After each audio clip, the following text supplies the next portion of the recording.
JFD rapping for the Texas. Full with it, Crenshaw Bridge, reflection. Houston rap style, we bringing the heat. Talking Texas football, nothing compete.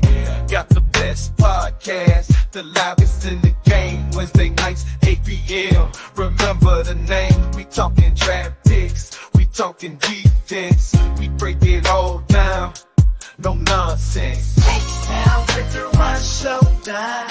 On the mic, talking Texas football. Every Wednesday night, with special guests dropping knowledge, taking the stage. Oh, digging in Crenshaw Briggs, be holding it down in the H-Town, wiping it down. Talking touchdowns in H-Town. Houston culture, we holding it down. Talking news and rumors, keeping it real. No filter, we got the Texas appeal. In the Lone Star City, we're living it up. Talking all things Texas, we can't get enough. From the football field to the concrete jungle, we're ripping H-Town. Ain't nothing humble, bitch. Hey everyone, and welcome to the Texans Fan Battle Podcast. I'm your host tonight, Matthew Briggs. With me, I got a special guest, but before I introduce him, let me get to my guys that's helped me run the show. If you watch the lead, you know him very well. We got Mr. Harley Dugan. Hi, what's going on, everybody? And then you've seen him taking the place of Crenshaw for a couple of days while Crenshaw supposedly works. We got Mr. Kenneth the Messenger. What's up, y'all? What's up? What's up, Texas fans?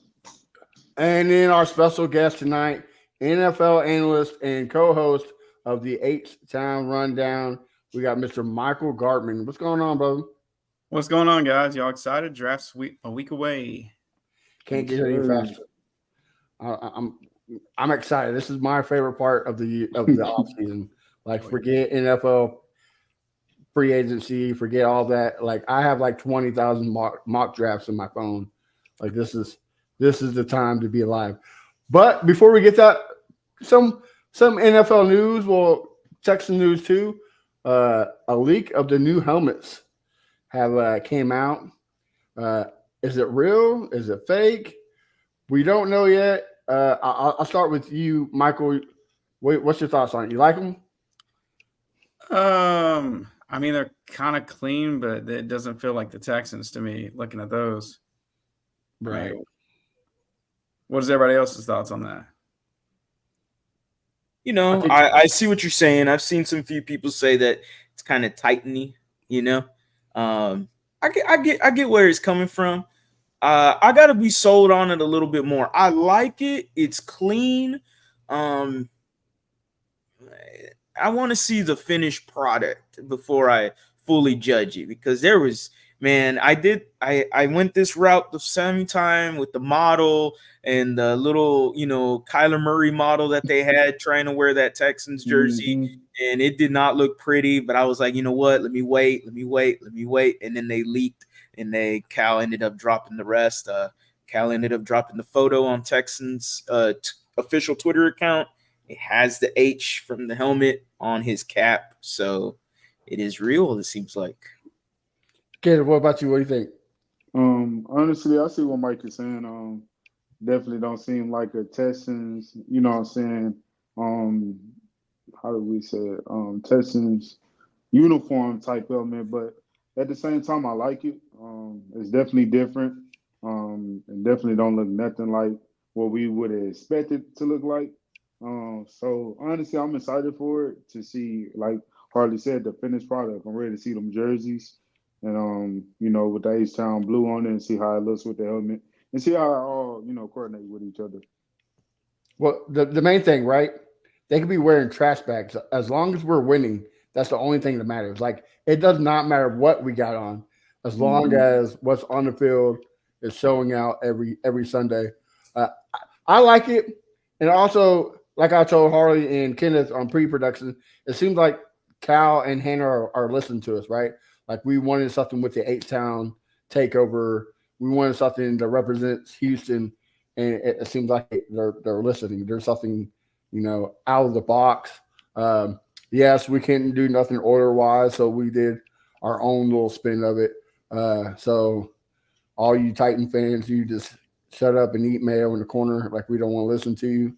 So it's something new, and like Harvey says, like I want to see the whole product now. Like that, we got the jerseys, we got the pants now.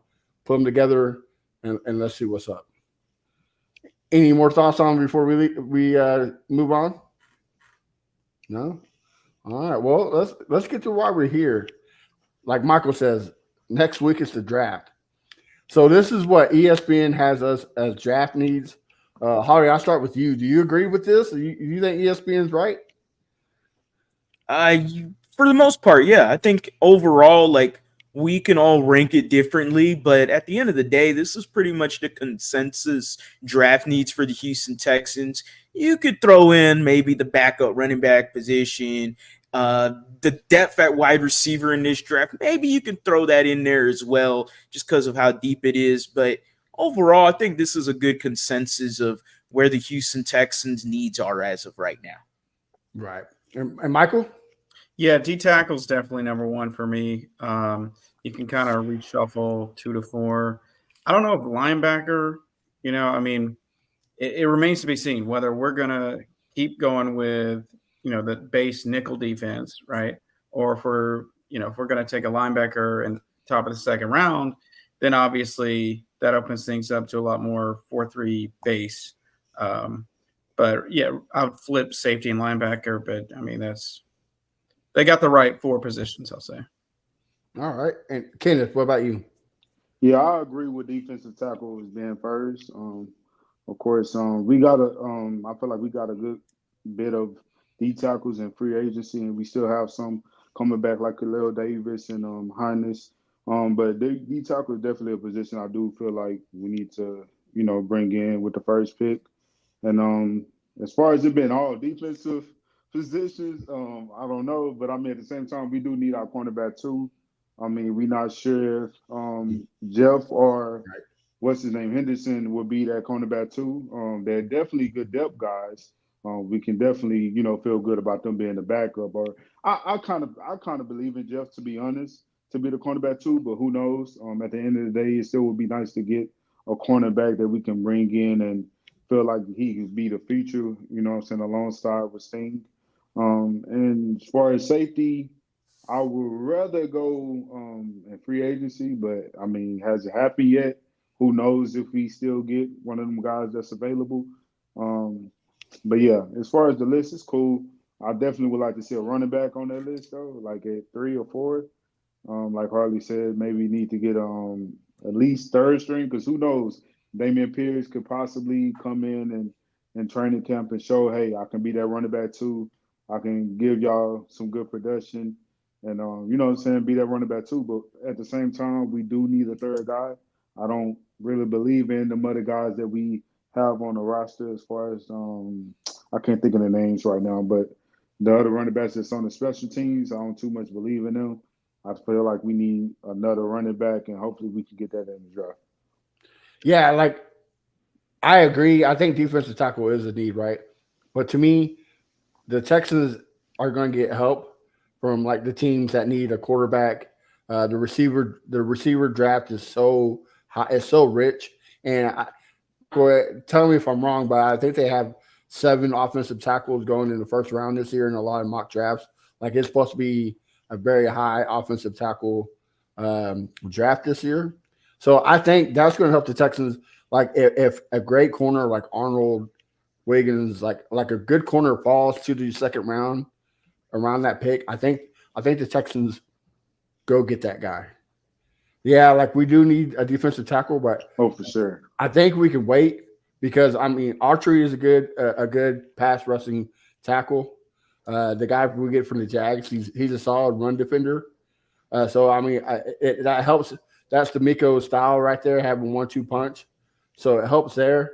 But if we can get a corner like I said, I know Quentin Mitchell is not going to be there at all. But if he's there, you snag him, right? Like the first round cornerbacks are so talented on paper, of course.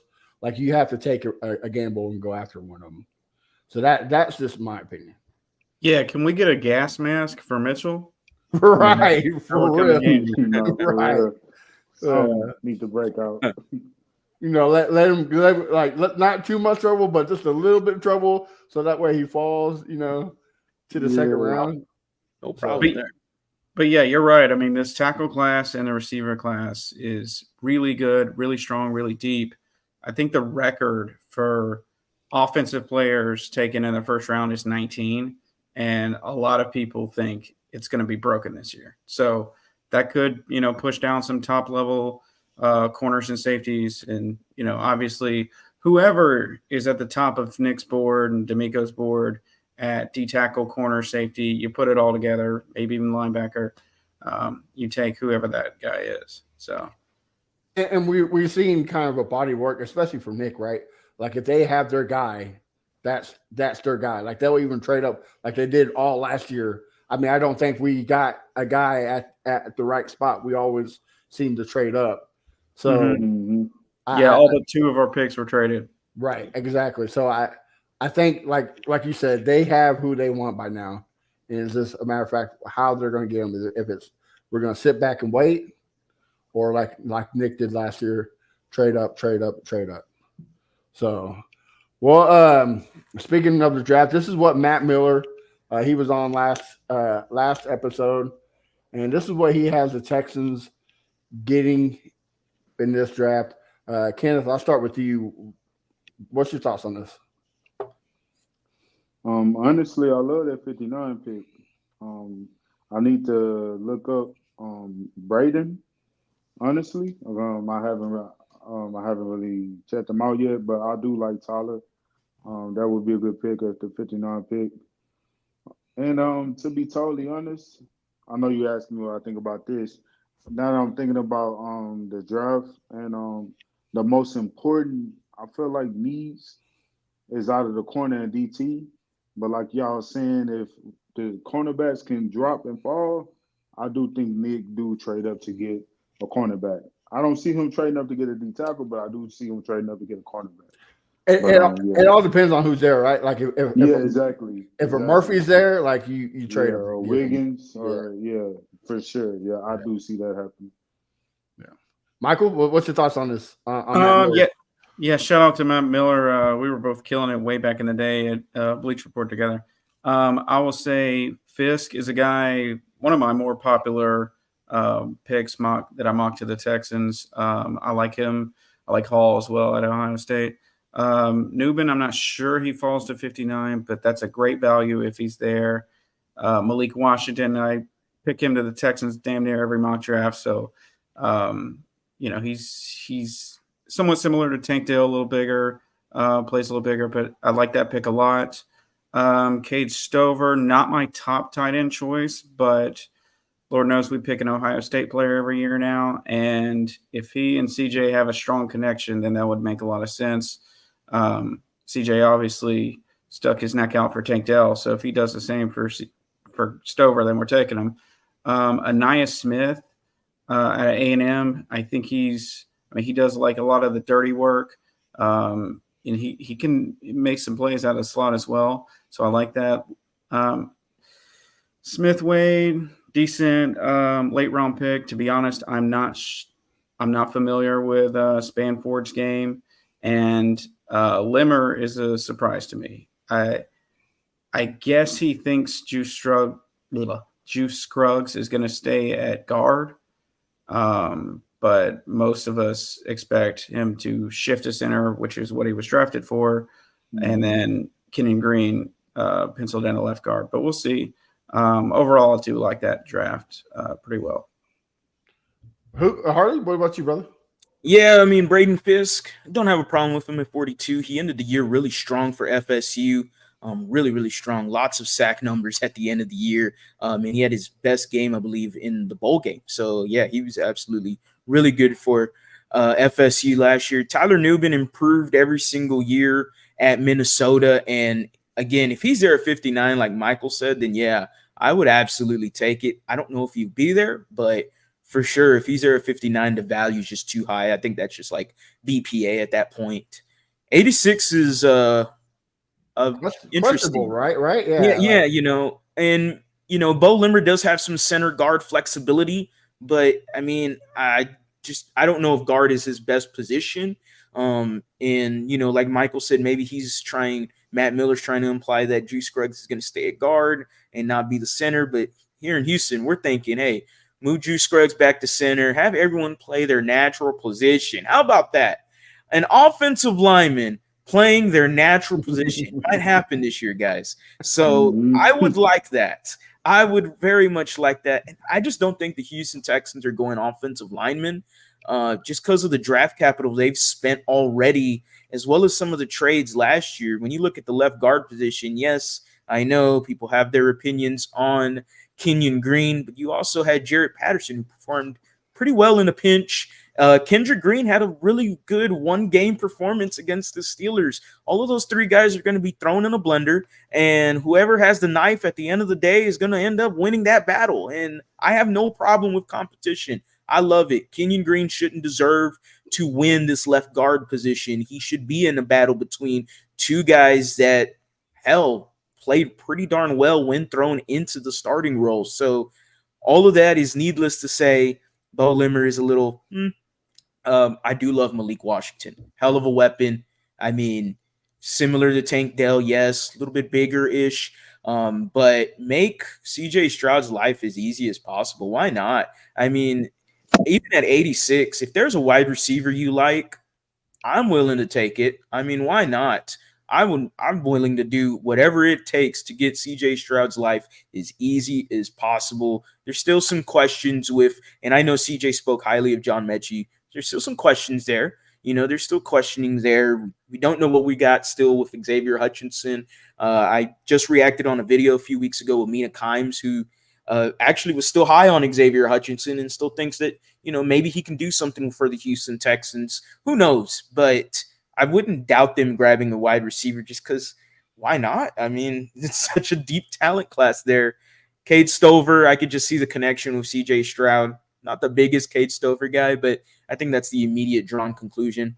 The other three, I'm going to be honest, don't know too well. Ainias Smith, I know a little bit just because of the A&M connection there, and him being A&M. We live in Houston, so I know a little bit about him. But other than that, Brevin Spanford, I think he's just a big-ass tight end, I think. Great at run blocking. Yeah, there we go. He looks like one of those, just the name alone just sounds like someone that's a blocking machine at tight end, can barely get you a catch here and there, but he's cat. He can catch that ball though. He gonna get you them 2 catches for 15 yards, and one of them might be a touchdown. Who knows? But I was about to say be perfect in the red zone, right? That's all you. That's when you need it the most. I'll take whatever it is to make life easier for the Houston Texans' red zone issues that they had last year. Yeah, I have to agree with everything y'all said. With the 86 spot, I just don't see him taking the center. Like I agree with you guys. I think it's Drew Scruggs. It's his job to lose, or if not his, it's Patterson, right? Patterson, he did a great job. I don't think he let up a sack the whole time he was there. I could be wrong. I don't have the stats in front of me, but he did a great job. And the good thing is, the only way up for them is up, right? They can only improve. So I just don't think you take it at 86. I hope Kenyon Green comes out and balls out. Like I hope he's the next Nico Collins. Like I hope he comes up and just sets us all up. Like thank you. That's one less position we have to worry about. But if not, like Harley says, we got guys already to replace that. But can I see us getting a guy at 188 or 238? Yeah, but I just don't see it at 86. And I don't think it's a center. I think it's a guard, maybe a swing tackle. I'm not sure, but I don't think you take it 86. I doubt he's there at 86, but the guy I want is Javon Baker. That dude, if we can get him there, I would love that draft. Like it's crazy. Like I also like Malik Washington, but Baker he gives me Andre Johnson vibes. Like just the way he runs routes, the way he catches balls, like pause. Like he's just he's a great guy to have on the field. Any team that gets him is going to improve. Same thing with Cade Stover. Like y'all said, he's not high on my list, but I can see the Ohio State connection. Smith Wade, I think he'd be more of a special teams guy, not really helping the defense. And same thing with Smith from A&M, mostly special team guys. But I like what Harley says too. I'm not giving up on Mechie because let's be honest, cancer is not an easy thing to come back from. Like it's very hard. So this is his year to prove it. Like, all right, so if we can see others, so I mean, you don't have to go out there and be crazy and get 800 yards. Like if he gets like a 400 yard, 300 yards, and a couple touchdowns, that's enough for me. Okay, you're improving. Just baby steps. But these people is like, oh, cut him.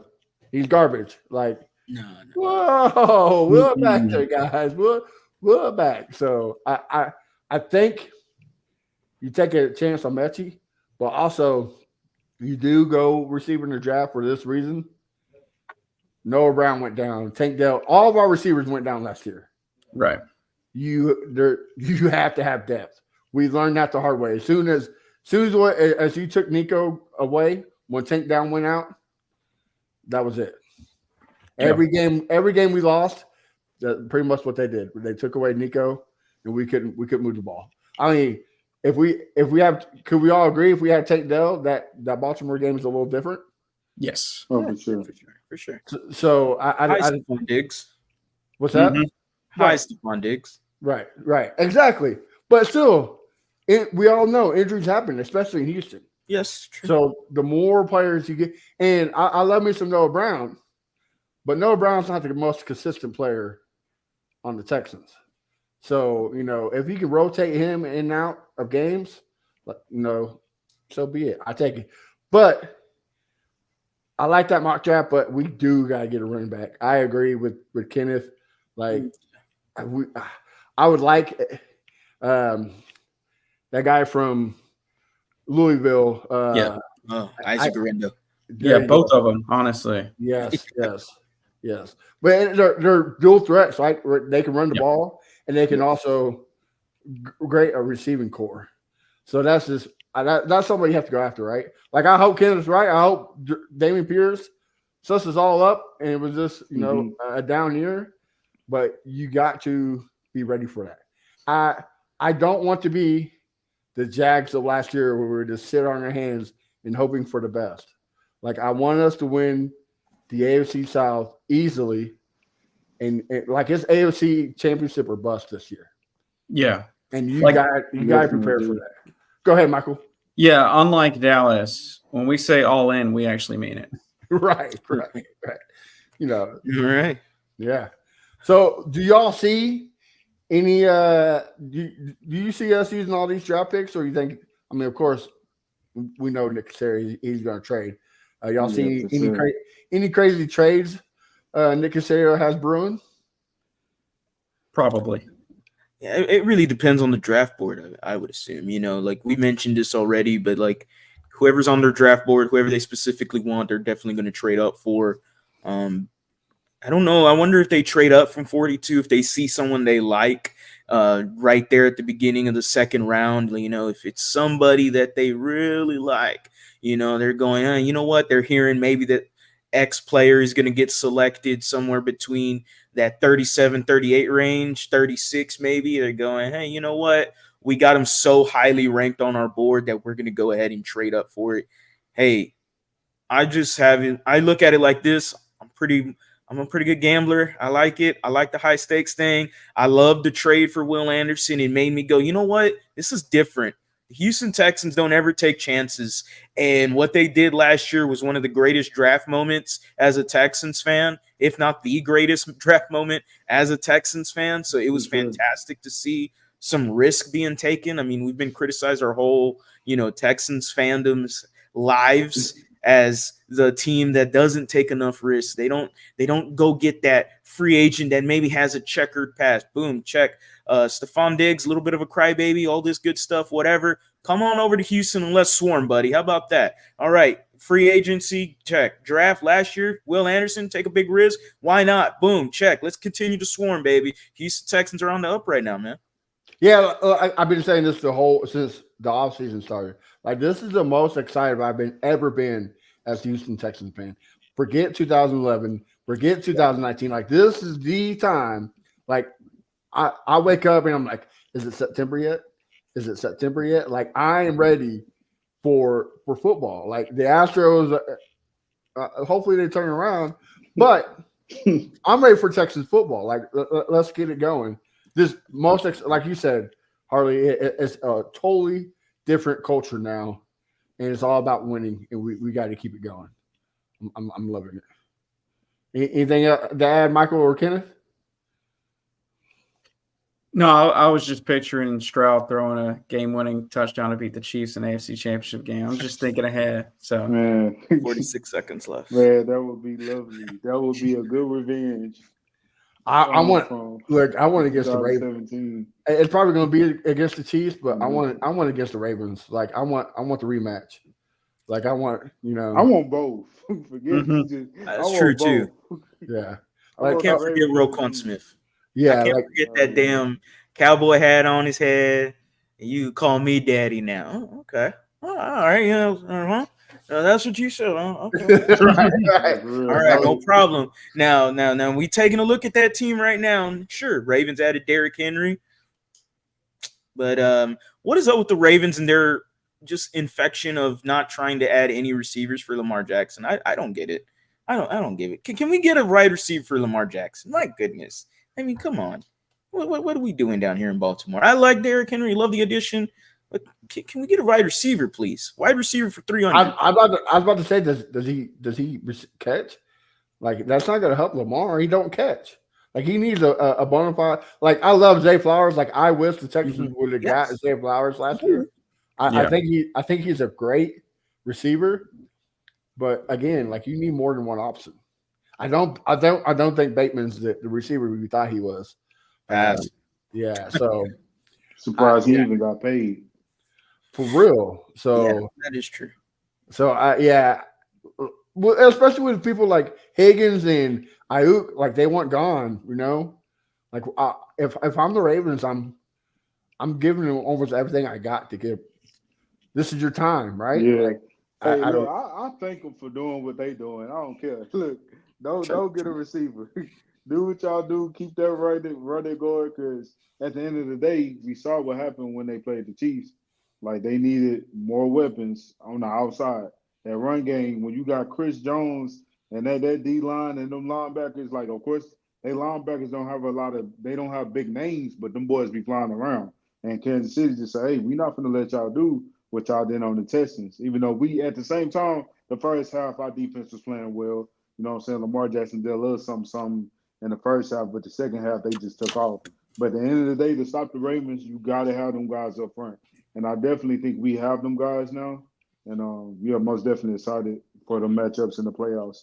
Like Mike said, I'm looking ahead, man. I'm looking ahead for them playoff games to take out the Ravens, take out the Chiefs, whoever in front of us, ready to take them out.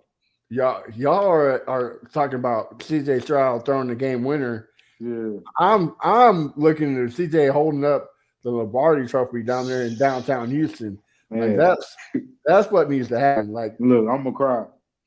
If for real, I think all four of us. Ain't no lie, all four of us are gonna cry. Like, bro, when the Astros won it, I cried. I ain't gonna lie, I cried. So if the Texans win it, like, come on, this city gonna be rocking, man. When you win the Super Bowl, this city is gonna be crazy. 288 gonna be shut down. 610 gonna be shut down. It's gonna be crazy, man.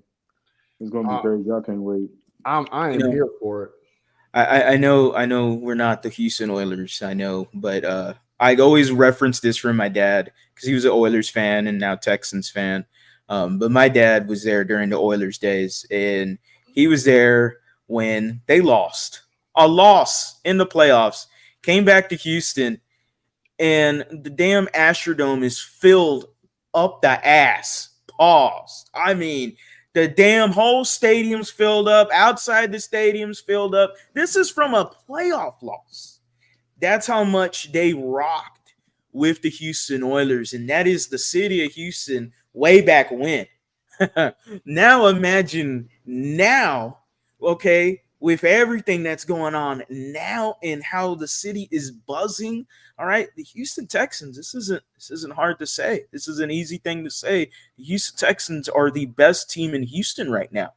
It sounds crazy. It sounds surreal to say. I was just with Sean Pendergast yesterday, and he called it a fever dream. Mentioning the David Coley and Lovie Smith years, singular and singular for both of them. I mentioned, it's like a post-apocalyptic kind of. Did you survive the Coley year? Did you survive the Lovie Smith year? That's the battle-tested fan right there. You survived those years? Yeah. Oh, okay. Yep. You know what, bud? Here's your gateway to the Super Bowl with CJ Stroud. And, this is obviously the years of David Carr and everything else that happened. And, to the OG Texans fans that have stuck through it, man, it has been a hell of a roller coaster, a lot more downs than ups. But damn, it's fun to be a Texans fan right now. And everybody I have, whether Jordan Reed, big Rockets fan, he is pulling for the Houston Texans. I just had Joe DeLeon from the Believe Network, good draft analyst guy. He's pulling for the Houston Texans. Like, I'm all the national media love. We are consistent. I was about to say the same thing. Like, we're used to getting Nick Wright. Like, even though he worked in Houston, always shitted on the Texans. Like, he thought we were only winning 2 games last year with CJ Stroud and Will Anderson. Now he's saying that we're beating the Chiefs, like his beloved Kansas City Chiefs. Like, we are finally getting the notice that we deserve. So for sure, it's fun to get into, man. It's so much fun. Exactly. Like, Michael, you got me all in starstruck now. Like, I'm ready for it. Again, I can't wait till September. Wake me up when September ends. Like, let's get going. Nice song. Yeah. Well, guys, let's continue to kind of talk a little bit draft. Do you think Nick Caserio jumps into the first round? I'll start with you, Harley. Gun to my head, I'll say no. Okay. I think that's the safe answer, huh? I don't think so. Do I think that doesn't mean he doesn't look at the saleable options, but I don't think he does. I think he's going to stay pat really at 42. I think he's going to do a little outside the box. We're going to stay at 42. How about that? I think that's going to end up being, and of course, everything changes with the draft board, but I think at the end of the day, the Houston Texans don't trade back into the first round. They stay as a normal team to draft someone extraordinary, hopeful, extraordinary player at 42. Okay. Michael, what about you? What do you think? You think he jumps up the first round? I could see a handful of spots for the ideal D tackle or the ideal corner. Hell, even a receiver if it's like somebody we did not expect to be there. But I don't see bottom of the first round. I think that'll be too much for even for Nick. I think that'll be too much for this draft. Yeah, like I have to agree with you. I think like if maybe a Brian Murphy or a Quentin Mitchell falls to like 30 or 29, I think Nick might, but who knows? Kenneth, what do you think? To be totally honest, this is how I see it. I feel like we can do whatever. Like, I don't know if I know I saw a report on Twitter. I don't know if Nick said it, but I think Nick did say it that he felt like if football started today, like not even worrying about the draft, if football started today, he feel like we'll be ready. And so I feel like we can do whatever. If he feel like, I'm not saying he go in there and freestyle and nothing like that, but I feel like he can do whatever he feel. And honestly, do I see it happening? Yes. And then no. But at the end of the day, I'm excited to see whatever he does, and you know what I'm saying, we go from there. I'm most definitely excited for the doggone training camp and just the football season. I'm ready to skip the draft, to be totally honest, and get to the doggone training camp. But most definitely excited to see who we draft. Can I say this to all Texans fans that are listening, please? Like I love seeing y'all's mock drafts. I love seeing the hypothetical what ifs. Like, I get it. But can y'all please stop with the nonsense of trading Stephon Diggs 2 first rounds and whatever to get Marvin Harrison Jr.? Like, will you please stop? Like, nonsense. Like it's not going to happen. Why trade a for sure Pro Bowler for a what if? Like I get Marvin Harrison got the CJ Stroud connection. I get it, but it's not going to happen. Like don't even think about it. Like it, Man, they dreaming for real. But honestly, look. I might sound like a biased person or a biased fan, whatever people may call it. But honestly, we don't need them. I mean, maybe some years from now, maybe 4 or 5 years, if he don't stay with the team he drafted to, something happen, we trade for him, whatever. Maybe in the future we trade for him, but right now I don't see that. Definitely not trading Stephon Diggs. Like, why would we do that? He paid. I know. I told Noah on Twitter. I said, why would we trade him? And he just paid $100K for a number, and he was like, that's chump change. Nah, man, I still don't see it happening. It don't make sense to trade him. And I definitely feel like he's excited to be here. So don't see no point of that happening. well, not just that. Like, see, that's the guy CJ Stroud wanted to come to the Texans, right? Like CJ expressed it was two guys, Keenan Allen and Stephon Diggs. Of course, we couldn't get Keenan Allen, so we went on Stephon Diggs. So why would you trade a guy that you just got a month ago? Well, I just I don't see the reasoning. Like I get it. You don't know what the future for Diggs and Nico Collins is. Like, are they coming back next year? What are you going to do there? But I again, like this, like we've been saying this whole podcast, this is a time to win. Like if we're going to win now. And I think Stephon Diggs is part of that equation to win. Like that's the solution is Stephon Diggs. Am I wrong or I think it's right, but Yeah. Again, that's just my opinion. Yeah, I mean, if we were going to make the move for Marvin, we wouldn't have moved down from 23. Like, I guess that hypothetically, in some crazy world, was still a possibility when we were there at 23. That's gone. Like, move on. We got Diggs. We're in win now mode. You know, we can get Marvin in 5 years if he wants to go get it. CJ and him want to get a second ring. Go ahead, but. I like a second ring. I like that statement. But for now, we're rolling with Diggs and Nico and Dell and Mechie and maybe a draft pick. So why the hell would the Cardinals do that deal? Right. How do you don't even make sense? Diggs better than Marvin Harrison Jr. You know, in terms of money, in terms of draft capital, in terms of like Marvin Harrison Jr. I think at his ceiling, is potentially could be better than Diggs at his ceiling. I don't think that's too much of a crazy hot take. I don't think so. So I mean, why would the Cardinals do that? Why? I mean, they're not even. They got 2 first-round picks. They got the 27th, but so what? You're going to trade the number 4 and move all the way down to 27? No, that just sounds dumb. It sounds like some EA Sports Madden level kind of trade that somebody just mocked up and said, you know what? I know how to get some bait onto the timeline. Let me throw it on the Twitter sphere or the X sphere, whatever they call it anymore, and let me get some likes and let me get some trolls and let me attack the Texans fans with this random ass mock trade up. So I'm not throwing any stock into it. Right. Like it's not like I said, I love seeing stuff like that. But make it believable, right? Like make it like, okay, I can see that. Not like, dude, put down the ganja. 420 is on Saturday. Like quit smoking. Like, I don't know, man.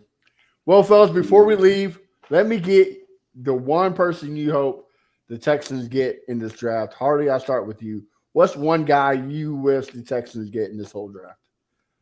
I've been trying to do different mock drafts on every video that I have done at 42. Jordan Reed, who was on my YouTube channel just a few weeks ago, now a month ago, actually, he mentioned this guy for the Houston Texans to be the Fred Warner to DeMeco Ryans' defense, not a per se, aspect of comparison, but someone that can play like Fred Warner, that's Edgerrin Cooper. I would love to grab him at 42. I know we talked about defensive tackle, and I know we talked about the secondary, and those are bigger needs for the team, I would say, than linebacker. But man, that talent at 42, if he is available, even Joe, who I just had on the YouTube channel just a few hours ago, mentioned he would like to see Edgerrin Cooper on the Texans team. So why not get a linebacker with the tutelage of D'Amico Ryans, how he improved Christian Harris this previous season, have him work with Edgerrin Cooper, and man, you could have the best linebacker duo for maybe the next decade. Right. Yeah. Kenneth, what about you, brother? Honestly, I kind of agree with Harley.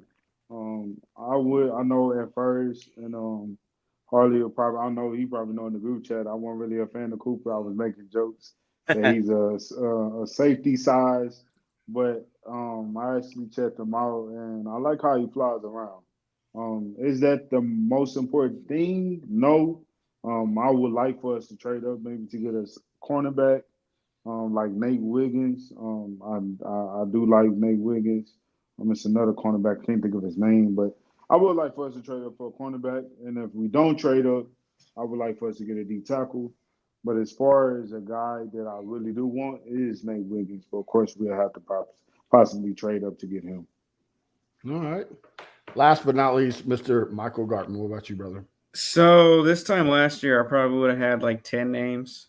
So I was going all in Thule and Diane Henley and a couple of wide receivers, a couple of running backs. I'll give a couple players. Ray Davis out of Kentucky. If we wait a little later, Guerendo out of Louisville at the same position. And then DB, I'll say Jaden Hicks, safety out of Washington State. I think he's going to be a tremendous value. Yeah. And maybe Newman. If he's there at 59, that's a hell of a deal too. So, yeah, I don't think he's nowhere near on our draft boards, but I would like a Will Shipley out of Clemson. He gives me a very Austin Eckler vibes. No, I'm not going to say CMC just because he's white. Like to me is Austin Eckler, and I like the safety out of Oregon State, Katan Aldiped.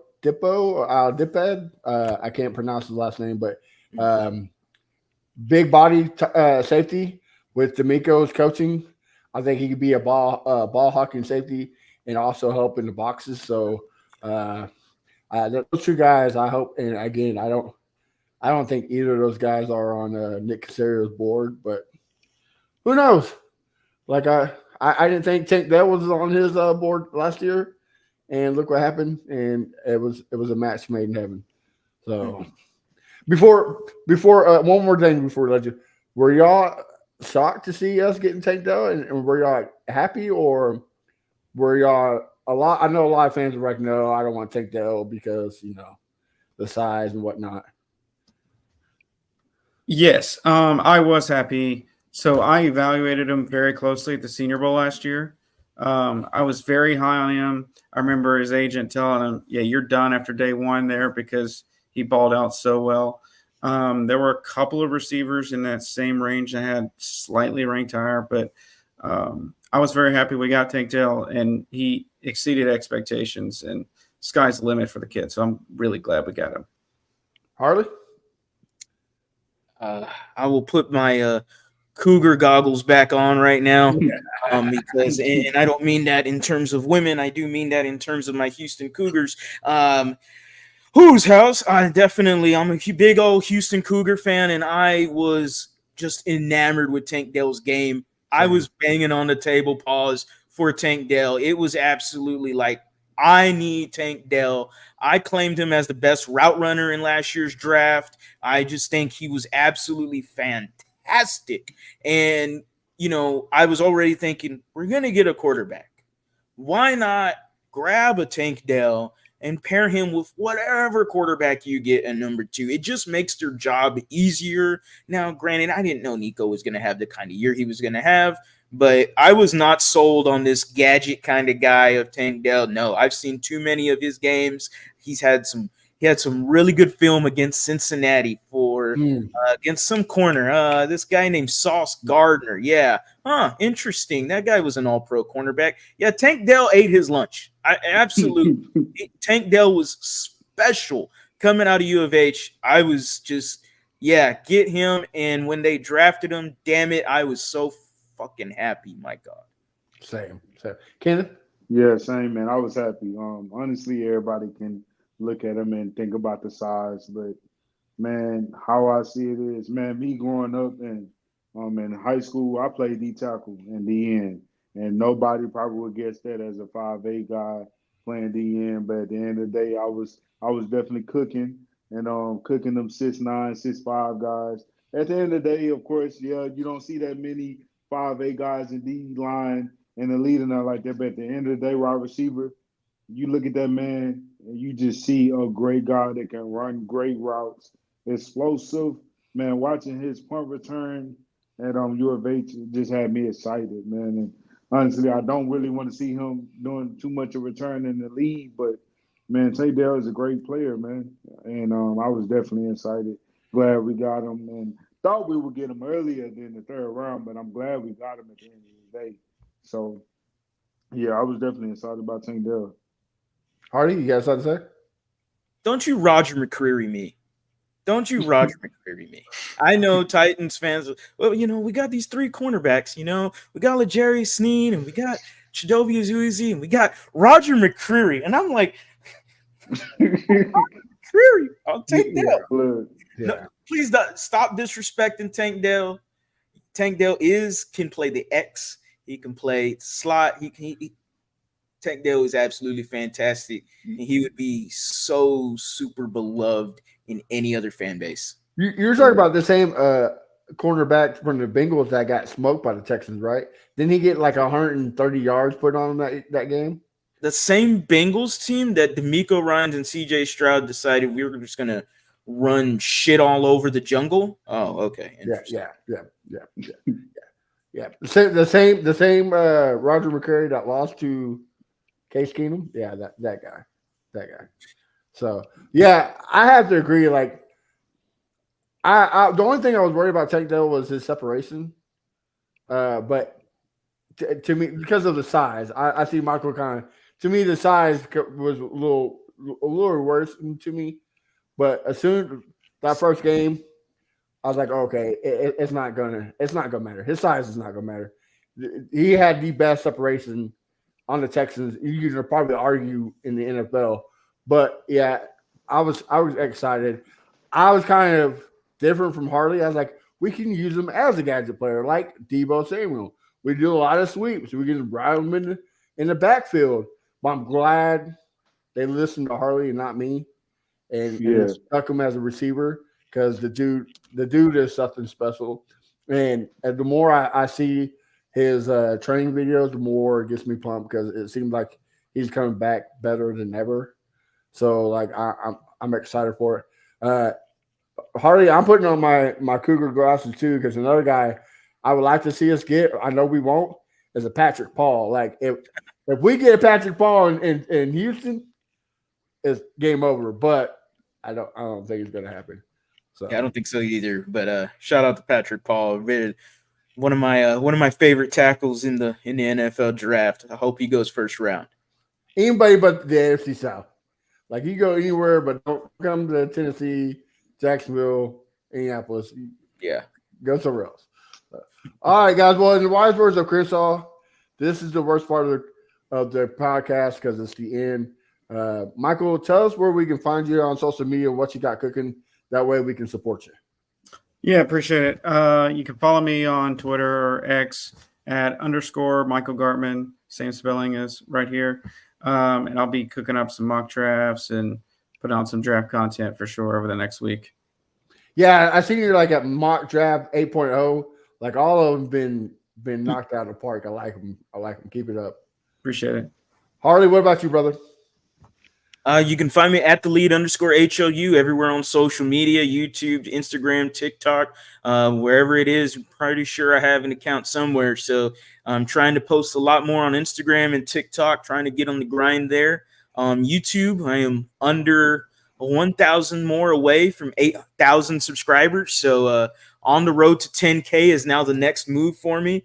Appreciate everyone that has watched, liked, subscribed, commented. Love it. I'm going to have a video with Joe DeLeon, who is from the Believe Network. He is a producer for Yahoo Sports College Football. He's a draft analyst, former long snapper. Yeah, shout out to the long snappers out there. Yeah, y'all know who y'all are. Joe DeLeon definitely is a great guy, so don't want to miss the video. I had a video with Sean Pendergast yesterday that is already dropped, so make sure y'all check that out as well. Yeah, guys, it's free. All you got to do is hit the subscribe button. Show us the support to Harley, not just Harley, but Michael Gartman with the H-Town Rundown. They got something special there. Kenneth, what you got, brother? Man, y'all can follow me at Kenneth the Messenger on Instagram, YouTube. As y'all know, I'm a gospel artist, man, and speak positive messages just to uplift people out there that's feeling down, just encourage them to operate in faith, not fear. And shout out to Matt and Chris Shaw and Bobby Diggy that's not here for allowing me to come on, man, and talk sports. Something that I love to do, man. Love the Texans, Rockets, and Astros. I'm a true heart Houston guy. And so yeah, man, and shout out to Matt, Mike for coming on, and Harley, you know, we go way back, man. Some years now, man. Proud of you for your growth, man, and doing what you're doing, man. So yeah, go Texans. Yeah, Crenshaw, like I said, he's supposedly working, and Bo is under the weather. So make sure you follow them at Bo Diggity 713 and Crenshaw at Fifth Word Crenshaw. Bo puts out probably the best TikTok content out there. The dude is he's a genius. You can find me at A1 Day One Texans, and you can follow the podcast at Texans Fan Battle everywhere. We're not as good as Harley. We're 120 shy of 2,000. So if you can help us get there, like I said, it's free. Hit that subscribe button. One more week until the draft. We are playing a live draft thing. So stay tuned. See what we got. Next week we'll have Cody Johnson. If you know Texan Twitter, you know him very well. So make sure you check it out because it's going to be great. Till then, guys, have a wonderful week and go Texans as always. Yo, check it out, we rapping for the Texans. Put it in,